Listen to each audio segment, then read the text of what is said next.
Vendas do comércio cresceram em fevereiro. A Agência Nacional de Energia Elétrica propôs aumento de mais de 50% nas bandeiras tarifárias. E você vai ver também. Jair Bolsonaro assina hoje decreto que institui o crédito de reciclagem. Júri absolve um dos filhos de Flor de Lis pela morte de padrasto. Moscou afirma que mais de 1.000 soldados se renderam em Mariupol. Quem vive de vendas precisa inovar para superar a concorrência e atrair a clientela. Essas e outras notícias você confere a partir de agora. Olá, boa tarde, seja muito bem-vindo. Estamos ao vivo, agora 1h02 pelo horário de Brasília. E vamos juntos dar uma olhada nos destaques desta quarta-feira no Brasil e no mundo. As vendas do comércio cresceram em fevereiro. Essa é a segunda alta seguida do setor varejista. A gente confere mais informações com a repórter Maria Clara Leite.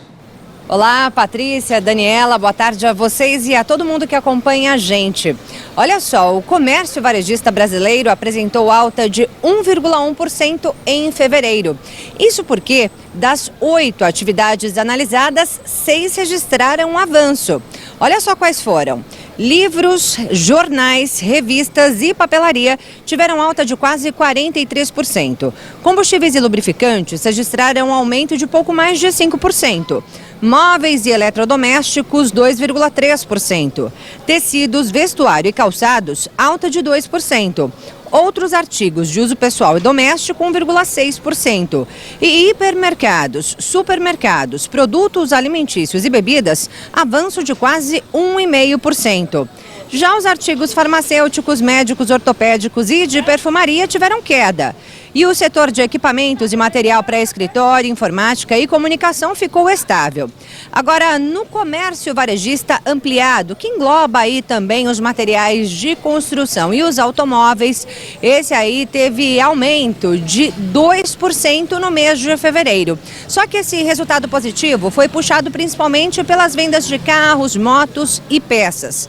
Os dados foram divulgados pelo IBGE, o Instituto Brasileiro de Geografia e Estatística. Patrícia, Daniela, eu volto com vocês. Muito obrigada pelas informações, Maria Clara. E olha só, a Agência Nacional de Energia Elétrica propôs um aumento de mais de 50% nas bandeiras tarifárias para valer esse ano e 2023. Os reajustes ainda podem ser alterados durante uma consulta pública que deve ser aberta nesta quinta-feira. A proposta da diretoria da ANEEL é de um aumento superior a 50% nos valores das bandeiras tarifárias amarela e vermelha 1. A taxa adicional é cobrada nas contas de luz quando a geração de energia elétrica está mais cara no país, causada em geral quando há falta de chuvas e acontece o acionamento de usinas térmicas. Pela proposta apresentada, o valor da bandeira tarifária amarela passaria por um aumento de 56%, de R$ 1,87 a cada 100 kWh para R$ 2,92. Já o patamar mais caro da bandeira, a vermelha 2, teria uma redução de 1,7%, passando de R$ 9,49 a cada 100 kWh para R$ 9,33. Essas mudanças podem valer já para esse ano, mas a proposta ainda pode sofrer alterações durante a consulta pública. As contribuições sobre o tema podem ser enviadas pela população até o dia 4 de maio. O aumento proposto pela agência reguladora acontece logo após o anúncio do fim da cobrança da bandeira de escassez hídrica, que estava em vigor desde setembro de 2021.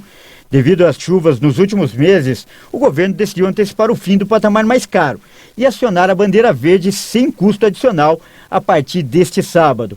O Operador Nacional do Sistema Elétrico indicou que a bandeira verde deve ser mantida até dezembro. O presidente Jair Bolsonaro assina hoje um decreto que institui o crédito de reciclagem. A medida busca incentivar os investimentos privados no reuso de produtos e embalagens descartados pelo consumidor. A determinação estimula o reaproveitamento do material descartado, ao mesmo tempo que beneficia mais de 800 mil catadores que vendem os resíduos sólidos às cooperativas. O decreto vai permitir transformar em crédito as notas emitidas por cooperativas de catadores de resíduos sólidos na venda de recicláveis. Pelo programa Recicla Mais, as notas fiscais obtidas por cooperativas e catadores, ao entregarem os produtos coletados, podem ser convertidas em uma espécie de título de direito de propriedade. O setor privado fica autorizado a comprar esses papéis para a contabilização do cumprimento das exigências de reciclagem previstas em lei, semelhante à do mercado de carbono. A norma federal obriga fabricantes, importadores, distribuidores e comerciantes a implementarem sistemas próprios de logística reversa. O mecanismo propõe que o lixo tenha destinação ambientalmente adequada, com as empresas assumindo responsabilidade sobre as embalagens de mercadorias descartadas pelos consumidores. O Ministério do Meio Ambiente informou que o Brasil produz 67 milhões de toneladas de resíduos sólidos anualmente. A taxa de reciclagem varia entre 3% e 5%. O desperdício estimado pela pasta por conta da não reciclagem é de 3 bilhões de reais ao ano. O júri absolveu um dos filhos de Flor de Lis pela morte de Anderson, mas ele e mais 3 réus foram condenados por associação criminosa. Depois de mais de 20 horas de julgamento, o Tribunal do Júri de Niterói absolveu Carlos Ubiraci Francisco da Silva, que é filho afetivo de Flor de Lis, pela morte do pastor Anderson do Carmo. Carlos respondia por homicídio triplamente qualificado. Apesar disso, ele foi condenado por associação criminosa. Os outros 3 réus, Adriano dos Santos Rodrigues, que é filho biológico de Flor de Lis, o ex-policial militar Marcos Siqueira Costa e a esposa dele, Andréia Santos Maia, também foram condenados por uso de documento falso 2 vezes e por associação criminosa armada. O julgamento de André Luiz de Oliveira, outro filho de Flor de Lis, que também estava previsto, foi adiado, pois o advogado passou mal. Devido ao grande número de réus, a sessão precisou ser desmembrada e Flor de Lis só será julgada no dia 9 de maio. O advogado de defesa da família de Anderson vai recorrer para reverter a absolvição, anular a sentença em relação ao Carlos e levá-lo a um novo julgamento pelo Tribunal do Júri de Niterói. E uma quadrilha fez 40 reféns durante assalto à empresa na Vila Maria, na zona norte de São Paulo. O bando de 12 homens pretendia roubar uma grande carga de cobre, avaliada em 2 milhões de reais. O grupo, fortemente armado, entrou na empresa usando uniformes parecidos com os dos funcionários. Na saída, a quadrilha foi surpreendida por policiais militares e houve tiroteio. Um bandido morreu e 2 pessoas que passavam pelo local ficaram feridas. 3 criminosos foram presos e 8 conseguiram fugir. Agora a gente fala sobre a situação no leste europeu, que completa hoje 49 dias.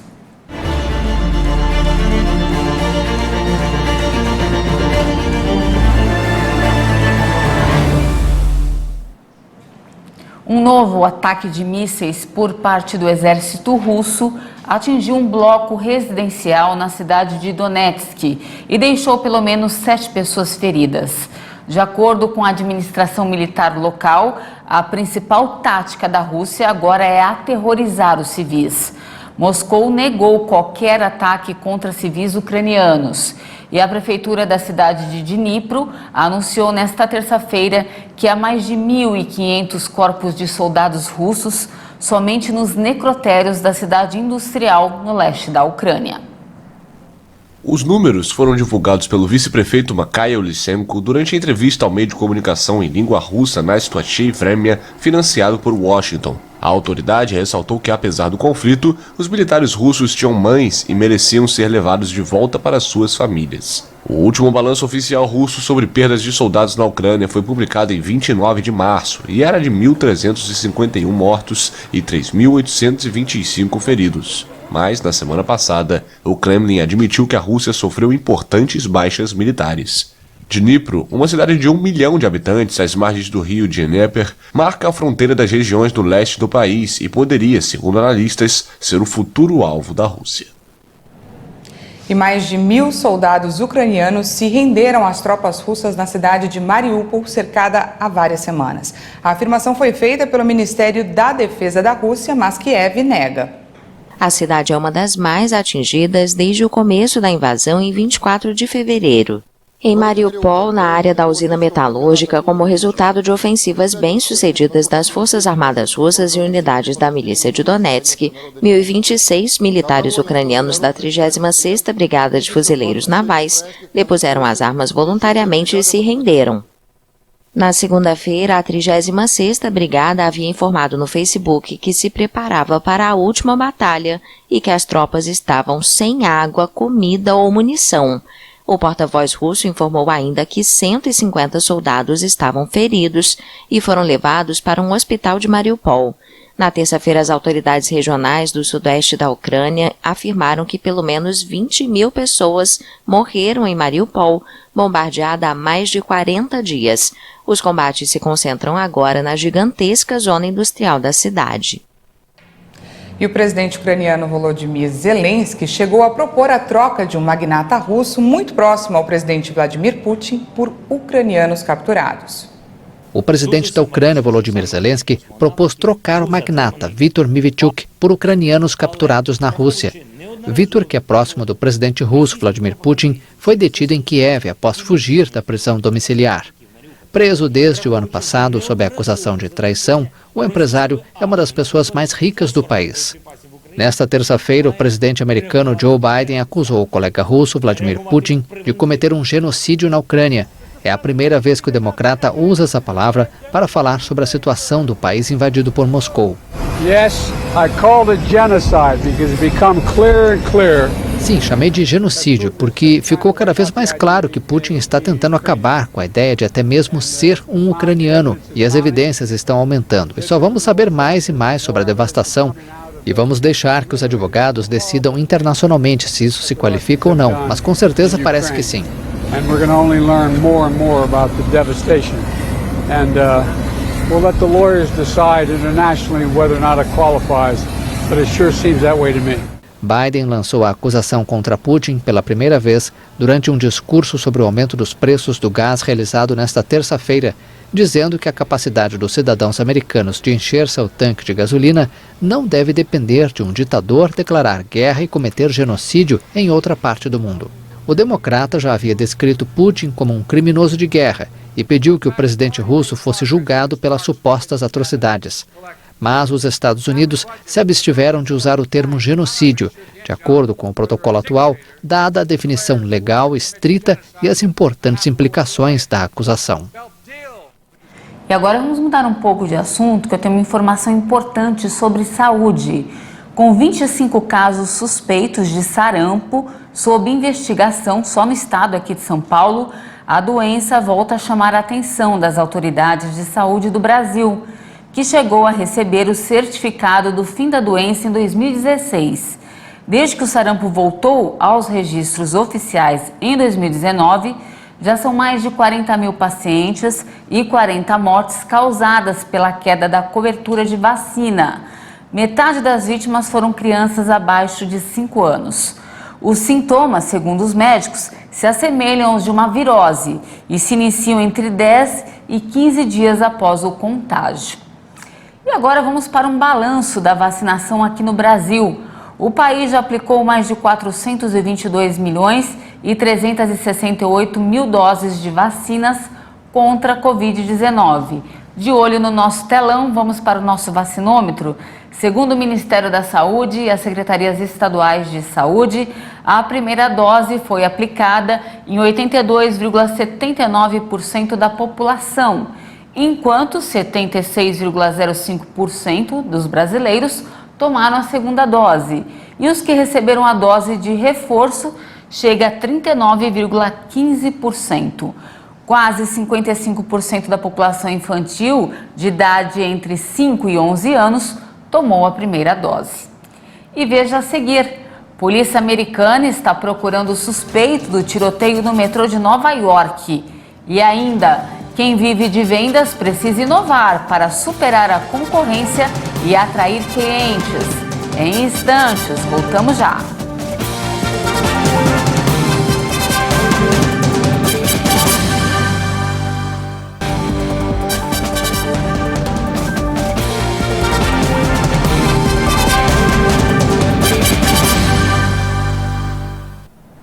Já estamos de volta ao vivo, agora exatamente 1h19. E as temperaturas hoje tiveram uma queda brusca aqui em São Paulo. Será que deve chover no fim de semana? O repórter Almeida Júnior tem as informações. Boa tarde, Patrícia. Boa tarde, Daniela. Pois é, a quarta-feira foi de pancadas de chuva em algumas cidades da Grande São Paulo durante a madrugada. Aqui na capital paulista, o dia começou com 19 e a máxima não deve passar dos 27 graus. E há grande possibilidade de chuva durante a noite. Já nesta quinta-feira, véspera de feriado prolongado, há previsão de chuva e as temperaturas caem, com mínimas de 14 e as máximas de 22 graus. Segundo o IMET, o sábado também deve ser chuvoso e o sol só volta a aparecer no domingo. Eu volto com vocês. Muito obrigada pelas informações, Almeida Júnior. E olha só, ontem eu já havia dado um spoiler para você aí de casa que tinha mudança no tempo. Então vamos juntos, ao vivo até a Praça da República, ver como está o tempo nesse momento. Olha só, nublado e alguns períodos de garoa. Nesse momento não chove. A temperatura já caiu bastante. A quarta-feira está com a cara da preguiça. De volta comigo? Vamos conferir a previsão para algumas regiões do país?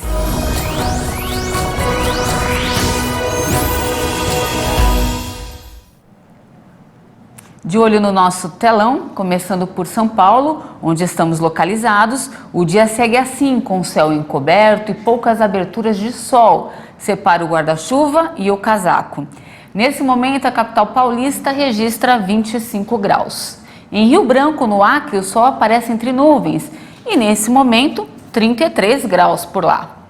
Para finalizar, em Fortaleza, no Ceará, o sol e o calor predominam. Máxima de 32 graus. No destaque internacional, a polícia americana está procurando o suspeito do tiroteio no metrô de Nova York. Foram divulgadas imagens de um homem que pode estar relacionada ao ataque que deixou pelo menos 29 pessoas feridas. A polícia pediu a colaboração dos cidadãos para encontrar o suspeito. É oferecida uma recompensa de $50 mil para chegar ao autor do tiroteio. Foram divulgadas imagens de uma pessoa que pode estar relacionada ao ataque. No âmbito da investigação, é tratada como pessoa de interesse. Ele teria sido identificado pelas autoridades após encontrarem no local do crime as chaves de uma van que ele teria alugado em um popular serviço de aluguel de carros.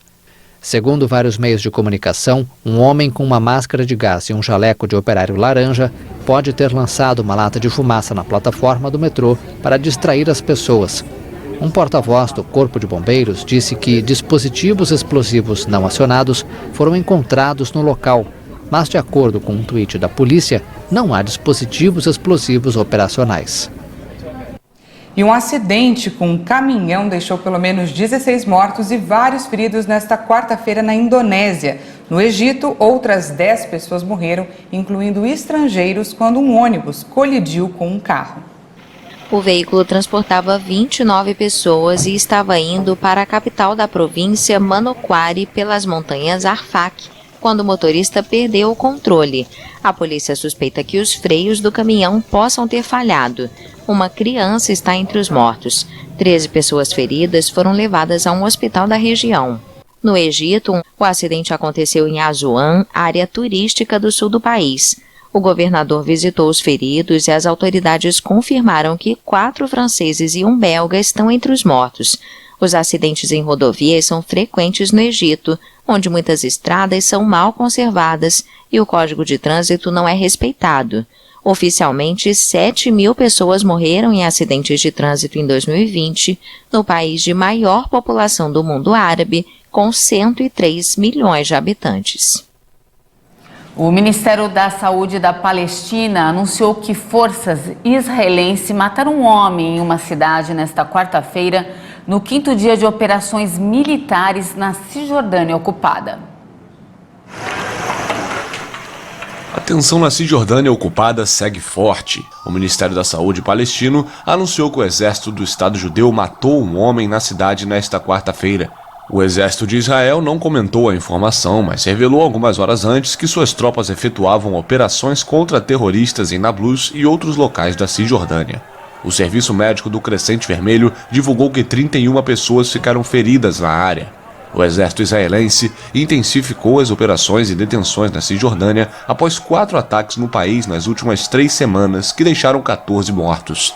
Durante o mesmo período, as tropas do Estado hebreu mataram 16 palestinos, incluindo os autores dos ataques.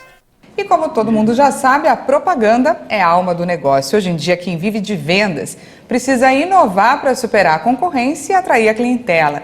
E criatividade é o que não falta. Vamos conferir na reportagem. É queijo, é doce, é mel, tudo fresquinho, direto da Fazenda Mineira. Vamos aproximar, pessoal! Os tipos de queijos, os ingredientes estão na ponta da língua do Márcio. Nós trabalhamos com meia cura, Serra da Canastra, queijo fresco, Minas Padrão. Trabalhamos com requeijão mineiro também, que é muito bom, queijo de coalho. Já nessa barraca de frutas, o Jefferson, além de vendedor, é o locutor oficial. Doce é meu caqui hoje, vai pegando aí, querida! Toda essa gritaria é para chamar a clientela da feira. Tem freguesa que não gosta. Olha, na realidade eu não gosto muito do grito, não. Eu acho que a gente vai vendo o atrativo mesmo são as frutas, os legumes, né? A qualidade. E também, que nem eu já venho bastante tempo aqui na banca, tudo, então já conheço. Do outro lado, tem gente que gosta de escutar a gritaria das ofertas para, quem sabe, economizar nas compras da feira. Assim você fica mais ciente do que ele está vendendo, né? Os preços que ele está praticando, porque tem concorrência. Então se ele falar, olha, meu ovo custa X, o outro fala, o meu custa menos. Então assim, realmente fica bem mais fácil para você comprar. Já aqui na rua 25 de março, um dos principais centros de comércio da América Latina, a profissão locutor de loja é essencial. O Rodrigo, por exemplo, era cobrador de ônibus e agora está aqui, ó, trazendo clientes para as lojas. Quer qualidade, quer economia? Então vem pra cá. É porque o pessoal falava que eu tinha boa dicção, falava bem e tal, tudo. Aí eu comecei a fazer feira, né? Na verdade, comecei na feira e da feira eu vim pra locução. Você tem uma técnica especial para levar o cliente para a loja? Eu acho que o sorriso, eu acho que uma boa dicção, uma boa fala atrai bastante o público. Já o Joabson saiu de Itabuna, na Bahia, e hoje divide o espaço com o Rodrigo para conquistar clientes na 25 de março. E o microfone só parou nas mãos dele porque um amigo faltou no trabalho. Aí eu fui trabalhar de repositor em uma loja. E tinha um amigo meu lá chamado Eduardo Santos, locutor Eduardo Santos. E ele era locutor lá. Só que ele faltou um dia, né? Aí o cara queria, tipo, queimar os pães de forma, tava perto de vencer. Aí o nome do patrão era Wagner, loja de R$1. Aí falou, alguém sabe falar aqui? Tá, estudou, eu falei, tem eu aqui. Só que eu vou falar do estoque, que eu tenho vergonha. Aí eu peguei o microfone e comecei a vender os pães de forma do estoque. Aí saiu tudo, aí eu fiquei até hoje. E a estratégia dá resultado. Tem gente que acaba comprando mais do que tinha planejado, graças às habilidades desses locutores. Influenciado por um locutor ou por alguma outra atração que as pessoas põem em loja, em ponto físico, a gente está falando de vendas espontâneas, né? Então não necessariamente a pessoa sai planejando fazer uma compra, né? Então ela está passando na frente da loja, ela é abordada por alguma ativação, pode ser um locutor, pode ser alguma outra animação que tenha, e isso chama a atenção dela, desperta interesse para ela fazer uma compra de momento, uma compra espontânea que é não necessariamente uma compra planejada, né? Então você consegue atrair uma pessoa que saiu de casa sem o desejo de compra, isso é interessante. Você consegue tanto atrair quem já saiu para comprar, e ele pode ser chamado a atenção, porque você despertou nele algum diferencial. Consegue fazer a atração de pessoas que não estavam necessitando desse produto no momento. Então ele é atraído e faz uma compra espontânea também, porque teve alguma ativação que chamou a atenção dele. Isso mesmo, tem que vender o peixe. Não temos mais tempo, essa edição fica por aqui, mas muito obrigado pela sua companhia, um ótimo dia para você e até mais. Daqui a pouquinho, Juliana Dariva chega com mais informações. Não perca. Uma boa tarde e até amanhã.